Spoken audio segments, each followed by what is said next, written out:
Hello et bienvenue dans ce nouvel épisode. Alors aujourd'hui, je vais te partager 5 choses que tu dois t'autoriser à faire si tu veux réussir.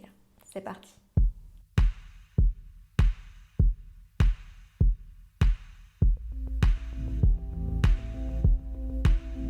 Alors, en business, la réussite, ça fait rêver. On voit souvent sur les réseaux sociaux des entrepreneurs voilà, qui ont réussi, qui ont un business à succès, ça nous fait rêver, voilà, c'est des superbes photos, c'est des superbes images, et bien sûr ça nous fait rêver. Et on s'imagine une vie libre, une vie indépendante, une vie sur mesure qu'on a créée, où on profite au maximum. Et tu sais quoi? Ben ouais, ça existe. Et ben c'est bien en fait de vouloir se projeter dans ce genre de choses, si ça te parle, hein, ça parle peut-être pas à tout le monde, mais en tout cas si tu es là, j'imagine que ça te parle. Et je pense vraiment que tout le monde peut arriver à ce stade-là, c'est vraiment à la portée de tout le monde. Par contre, effectivement, pour réussir, alors aujourd'hui je vais te présenter 5 choses que tu dois t'autoriser à faire.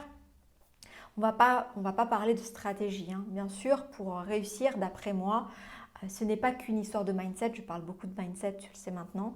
Mais bien sûr, il n'y a pas que le mindset. Pour moi, il y a aussi le business, les stratégies business. Et je dirais que, voilà, je le dis d'ailleurs très souvent, il y a le business, d'accord? C'est une chose, avec des stratégies, etc. Je dirais que ça représente 20% de la réussite. Et il y a l'entrepreneur, donc toi. Et donc toi, ton mindset, tes croyances, ta posture, tes actions, ton état d'esprit et toutes ces choses-là. Et ça, c'est les 80 autres pourcents qui vont faire ta réussite. Donc pour moi, il n'y en a pas un qui est plus important que l'autre. Je pense que les deux sont importants, mais ils ont chacun des impacts différents. Et je dirais, quand on se lance en business, on commence par mettre des stratégies en place, etc. Puis on atteint un stade limite de progression, d'évolution. Et c'est là qu'on commence généralement à travailler notre mindset parce qu'on se rend compte qu'en fait, notre plafond de verre, nos croyances, tout ça fait que je me limite beaucoup et c'est peut-être ça qui m'empêche d'aller plus loin. Donc, pour moi, il n'y a pas d'ordre. Bien sûr, les stratégies business sont importantes à mettre en place dès le début et le mindset, pour moi, c'est quelque chose qui se travaille tout le temps, en fait, sur la durée. C'est-à-dire que les stratégies, on les met en place au début, on peut éventuellement les revoir si ça ne joue pas, si c'est pas aligné ou si on modifie un peu notre vision, notre mission, des choses comme ça. On a envie de modifier un peu nos offres ou notre business. Mais une fois que les stratégies sont en place et qu'elles fonctionnent, ce qui va faire la différence, c'est plus ça. C'est vraiment toi et ton mindset. Ton état d'esprit, ta posture, tes croyances, etc. Donc aujourd'hui, on est dans cette partie-là et je vais te partager 5 choses qui, pour moi, sont vraiment importantes et que je pense que c'est vraiment important qu'on s'autorise en fait à faire ces choses-là. Pourquoi je te dis ça? Parce que je suis moi-même passée par là et je travaille moi-même beaucoup sur mon mindset. Et du coup, j'ai remarqué, alors aussi bien chez moi que chez mes clientes, que en fait, alors des fois on n'en a pas conscience, mais des fois on en a conscience de ces choses-là et on les remet en fait tout en bas de la liste. Tu vois, c'est pas la priorité. C'est pas le plus important, c'est pas la priorité, c'est pas voilà, la priorité c'est mes posts Instagram, ma priorité c'est de faire telle action, ma priorité c'est de tu vois, et du coup, on a tendance toujours à remettre un petit peu à procrastiner cette partie-là. Mais pour moi, elle est vraiment fondamentale. Donc, si c'est le cas aujourd'hui, arrête de procrastiner cette partie-là de ton business, de ta personne, de l'entrepreneur que tu es, et autorise-toi vraiment à exploiter et à faire ces choses-là au maximum. Et tu verras que tu n'en seras que plus heureuse. Alors ces choses, c'est quoi? Je vais te le dire. Donc première chose que je te conseille, alors là aussi, il n'y a pas d'ordre, il n'y a pas de chronologie, il n'y a pas d'ordre d'importance ou de priorité. Tu choisis ce qui te parle, tu pioches, tu fais ton petit marché, tu prends ce qui te parle et tu laisses ce qui ne te parle pas. Donc, première chose, autorise-toi à rêver. Oui. Pourquoi? Parce que le business, à la base, ça part d'un rêve, ça part de ton rêve, ça part de la vie que tu as envie d'avoir, ça part de l'entrepreneur que tu as envie d'être, la personne que tu as envie d'être, le quotidien que tu as envie de vivre. Tout ça, c'est quoi? C'est une vision. D'accord? Et dans cette vision, ce sont d'ailleurs des choses qu'on travaille dans la Digital Business School, par exemple, où on travaille vraiment les fondations euh, et que je travaille aussi en coaching. Voilà, c'est les bases du business. Mais dans ta vision, en fait, il ne faut pas juste faire une vision, il faut vraiment rêver grand. Et alors, j'ai mis rêver. Si le terme rêver ne te parle pas parce qu'il est du nocturne ou du domaine de l'inatteignable, tu changes de terme, c'est aussi simple que ça. Tu mets autre chose. Mais essaye de te propulser, essaye de t'imaginer dans quelque chose de grandiose. C'est le terme le plus important dans cette phrase, c'est pas le mot rêve, c'est le mot grand. Il faut vraiment que ta vision soit grande. Il faut que ce que tu veux accomplir soit grand. Mais grand, pas dans le sens de l'accomplissement. On n'attend pas de toi que tu fasses de grandes choses ou que tu changes le monde ou que sais-je. Si tu en as envie, fais-le. Mais c'est pas dans ce sens-là. C'est dans le sens, qu'est-ce qui va te faire le plus plaisir? Dans quoi tu auras le plus de satisfaction? Dans quoi tu auras le plus comment dire, voilà, d'émotions positives, agréables, dans quoi tu auras le plus de gratitude, de reconnaissance de tout ce que tu auras construit dans ce sens-là. C'est dans ce sens-là, en fait, que je dis le fait de rêver grand, de voir grand. Et ça peut paraître peut-être égoïste, mais malheureusement, on n'a pas d'autre terme, en fait. On n'a que l'égoïsme ou l'altruisme, et on n'a rien entre les deux. Donc moi, je parle d'égoïsme intelligent, mais l'égoïsme intelligent, pour moi, c'est l'entre-deux. Parce que pour moi, égoïste et altruiste, ce sont deux extrêmes. Je suis plutôt... ma position, elle est plutôt dans le chemin du milieu, c'est-à-dire l'équilibre entre les choses. Et du coup, pour moi, voilà, ça c'est quelque chose qui est vraiment important de revenir à soi. Et qu'est-ce que toi tu veux? Donc oui, entre guillemets, égoïstement, si c'est ce mot-là. Mais c'est vraiment une chose importante qui va te permettre de décupler tes résultats. Franchement, ça paraît bateau ce que je te dis, mais c'est vrai. Si tu as des petits rêves, tu auras des petits résultats. Si tu as des grands rêves, tu auras des grands résultats. Et les rêves, tu les choisis. Il n'y a pas de bons, de mauvais rêves, c'est toi qui les choisis. Le plus important, c'est qu'ils soient grands. D'accord? C'est vraiment très important. Et pour en revenir à la thématique, l'idée, c'est autorise-toi. Autorise-toi à voir les choses en grand. C'est-à-dire, je ne suis pas en train de te dire, voilà, fais quelque chose de grand. Non, c'est autorise-toi. C'est-à-dire qu'au début, peut-être tu auras de la peine à faire ça parce qu'on n'a pas l'habitude de faire ça. Mais autorise-toi. Imagine quelque chose de grandiose. Puis tu te demandes qu'est-ce qui pourrait être encore plus grandiose? Et qu'est-ce qui pourrait être encore plus grandiose? Et qu'est-ce qui pourrait... Ok? Entraîne-toi. Ça, c'est un petit exercice facile que tu peux faire. Entraîne-toi.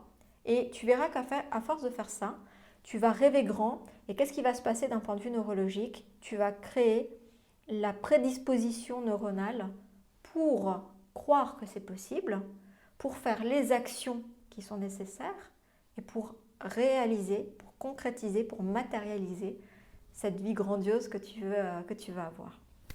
Ça, c'est la première chose. Deuxième chose, autorise-toi à croire en toi. D'accord? Si toi, tu ne le fais pas, personne ne le fera pour toi. La semaine passée, j'ai fait un épisode sur le syndrome de l'imposteur et je parlais déjà à ce titre-là de confiance, de valeur, d'estime, etc. Si c'est quelque chose qui te parle et que tu as loupé l'épisode, n'hésite pas à aller l'écouter. Je te partageais ma vision à moi du syndrome de l'imposteur et je te montre comment l'éradiquer. Mais vraiment, autorise-toi à croire en toi. Dis-toi que si toi, tu ne crois pas en toi, personne ne croira en toi.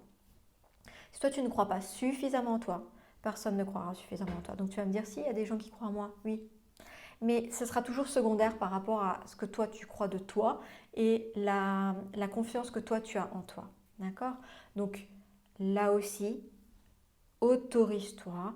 N'attends pas la permission de quelqu'un de valider ce que tu fais ou de te dire ce que tu fais, c'est suffisamment bien pour que tu crois en toi. Non. Même si tu démarres, même si tu es débutante, même si tu es à moins 100 du niveau 0, que tu es vraiment extra débutante, crois en toi. Parce que crois en ta capacité à faire les choses et finalement, tu peux même t'affranchir du résultat. Le plus important, ce n'est pas le résultat, c'est le cheminement. Parce que plus tu vas croire en toi, et plus le résultat va arriver de façon fluide. Par exemple, moi, c'est exactement comme ça que je travaille en coaching. Je ne m'acharne pas sur l'objectif. Je fais en sorte que l'objectif apparaissent, se réalisent, parce que tout simplement, c'est juste la suite logique des choses que l'on aura fait avant. Et moi, je travaille sur les choses que l'on fait avant pour avoir ce résultat-là de façon logique. C'est ma façon de faire, je fonctionne comme ça moi-même et franchement, c'est très efficace. Donc, pour en revenir à la thématique de l'épisode, autorise-toi à croire en toi et même si tout semble aller contre toi, même si y a rien qui avance, même si tu as des périodes de traversée du désert, reste la première personne qui croit en toi et autorise-toi à être ta propre étoile polaire. C'est très important. Tu es ta propre guide et joue ce rôle-là, autorise-toi à jouer ce rôle-là, vraiment. Troisième chose, autorise-toi à te tromper. Eh oui, autorise-toi à échouer, te tromper, essayer des choses qui ne fonctionnent pas. Là aussi, la notion d'échec, je pense que je ferai tout un épisode là-dessus. J'ai déjà fait du contenu d'articles là-dessus, mais c'est vraiment une notion qui est très très importante. Et tu sais, je dirais que les erreurs sont les meilleurs raccourcis vers la réussite. Pourquoi ? Parce que tout simplement, lorsque tu échoues, qu'est-ce que tu fais en réalité ? Tu apprends. Tu apprends mais tellement de choses, tellement de raccourcis qui vont te permettre de démultiplier tes prochains résultats. Tu n'as même pas conscience à quel point, lorsqu'on se trompe, lorsqu'on oublie de faire quelque chose ou qu'on ne la fait pas de la façon optimisée, en fait, c'est ultra bénéfique, vraiment. Les Américains sont très axés là-dessus, eux ils valorisent vraiment l'échec. Je sais que dans la partie francophone, on a plutôt tendance à taper du doigt, à montrer 10 fois ce qui ne va pas pour une fois dire ce qui va. Voilà, c'est un héritage, une culture un peu différente. Mais crée-toi ta propre culture, celle qui te plaît, celle qui te parle. Fais ton panier, fais ton marché, prends ce qui te parle dans chaque chose, dans chaque culture, dans chaque chose que tu entends.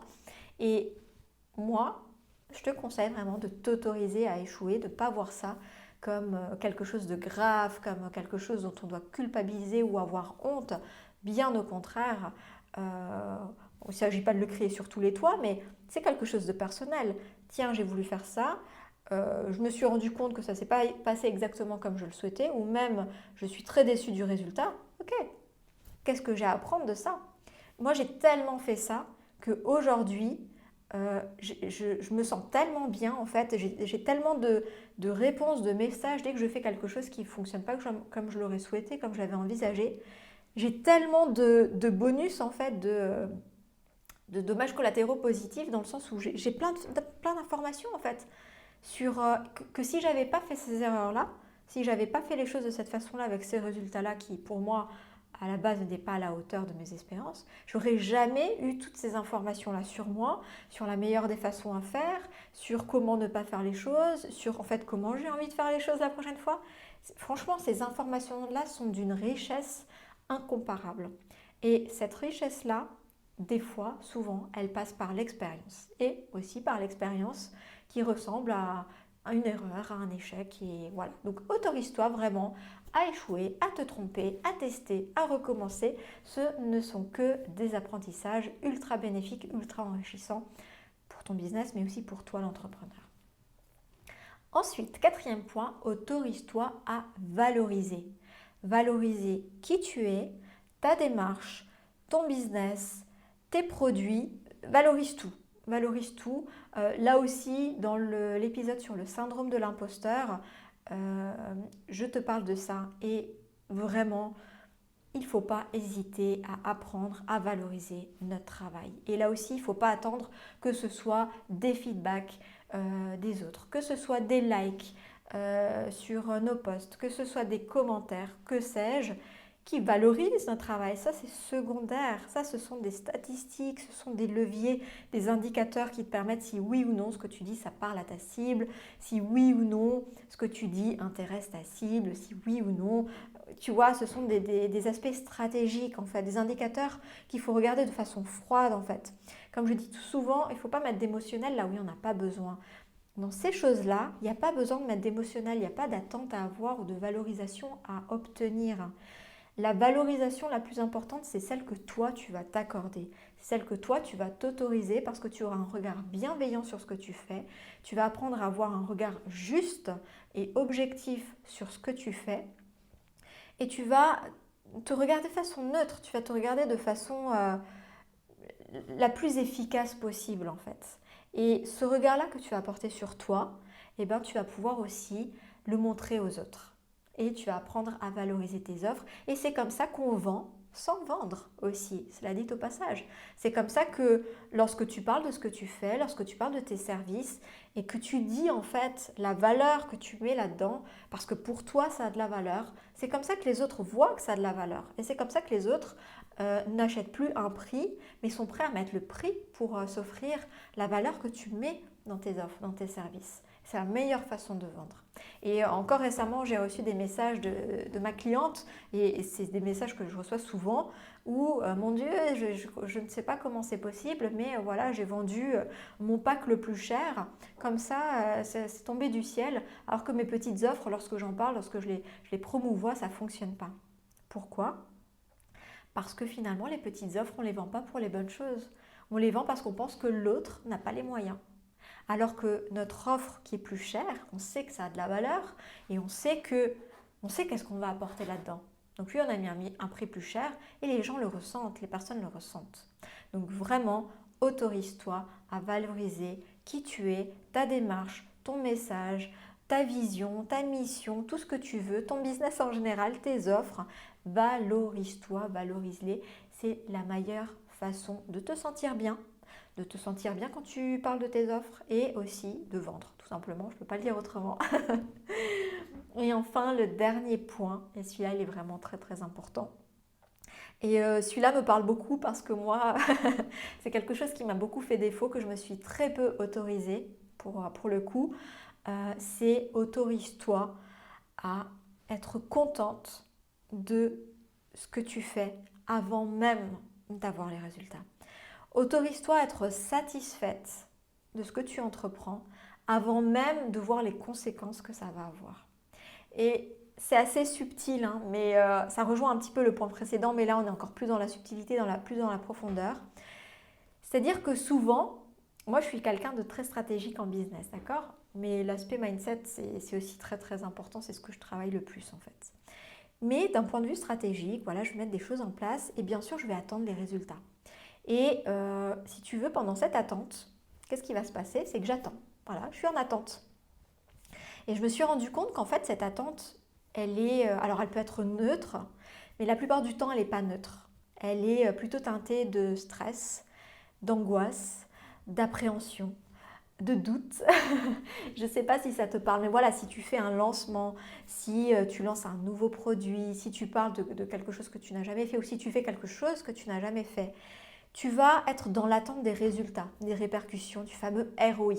Et oui, il est très important en business. On ne veut pas dire l'inverse. Mais dans ta posture, dans ton mindset, dans ton état d'esprit, autorise-toi à être satisfaite de ce que tu viens de faire, que ce soit un lancement, une action, peu importe. Autorise-toi à être satisfaite tout de suite. Donc, ça rejoint ce que j'ai dit avant, sans attendre le retour, la validation des autres, mais dans le sens où autorise-toi à être satisfaite de toi, indépendamment du résultat. Parce que ce que tu as fait, c'est bien.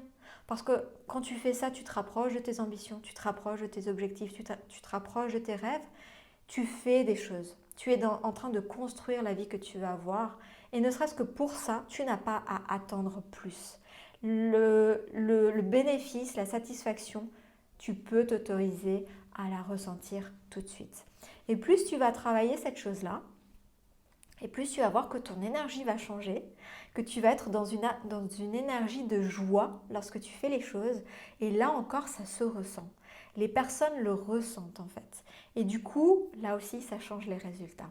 C'est un peu la même chose que lorsqu'on dit on attend de le voir pour le croire. Ça rejoint un peu cette idée-là. C'est-à-dire que moi, je vais attendre de voir les résultats pour croire que j'ai eu des bons résultats. Non. Crois que tu vas avoir des bons résultats. Autorise-toi à te dire que tu vas avoir des bons résultats, à être contente. Et tu verras que le résultat ne sera que meilleur en fait. Donc là, on est un peu plus dans la subtilité, un peu plus dans la profondeur, mais essaye de jouer avec cette notion-là. Essaye de changer de posture et d'habitude. Si tu avais l'habitude, comme moi, je l'avais et je travaille encore là-dessus, voilà, d'attendre et d'attendre en fait pour être contente, quand tu as les résultats, ouais, tu es contente, c'est super, mais tu peux être contente tout de suite. Tu peux être contente tout de suite. Qu'est-ce qui t'empêche d'être contente tout de suite de ce que tu as fait? Tu es en train de faire un lancement, tu n'as même pas encore ouvert les ventes. Sois contente. Parce que c'est juste génial en fait ce que tu as fait. C'est juste top en fait d'avoir créé ce que tu as créé. Et ça rejoint ce que je disais avant, valorise-le. Et si tu le valorises, tu peux aller encore plus loin. Tu peux t'autoriser à être contente et à vivre comme si c'était déjà une réussite. Parce que rien que le fait de l'avoir fait, c'est déjà une réussite en soi. Voilà, c'était le mot de la fin, c'était le point pour moi le plus important. C'est vrai, je t'ai dit, il n'y avait pas d'ordre, il n'y en avait pas. Mais cet aspect-là, en tout cas pour moi, c'est l'aspect le plus important. Et c'est celui que je travaille aussi le plus pour moi à titre personnel. Voilà, je te partage un petit peu mon actualité mindset. En tout cas, voilà, s'il y a des choses qui te parlent, tu prends. S'il y a des choses qui te parlent, n'hésite pas. S'il y a des notions qui sont trop abstraites, par exemple, à m'en parler. Tu peux me contacter soit par mail, soit directement sur Instagram. Je suis beaucoup sur Instagram, donc tu peux m'écrire. Tu peux me partager tes questions, voilà, tes doutes ou tout simplement, n'hésite pas à partager aussi si c'est des choses qui te parlent. Ou si tu penses que ça peut parler à d'autres femmes, à d'autres entrepreneurs, n'hésite pas aussi à leur partager si tu penses que ça peut les aider. En tout cas, comme d'habitude, si tu as aimé, fais-le savoir, partage, like, commente, tout ce que tu veux. Et puis moi, je te dis à très très vite pour le prochain épisode. Ciao, ciao!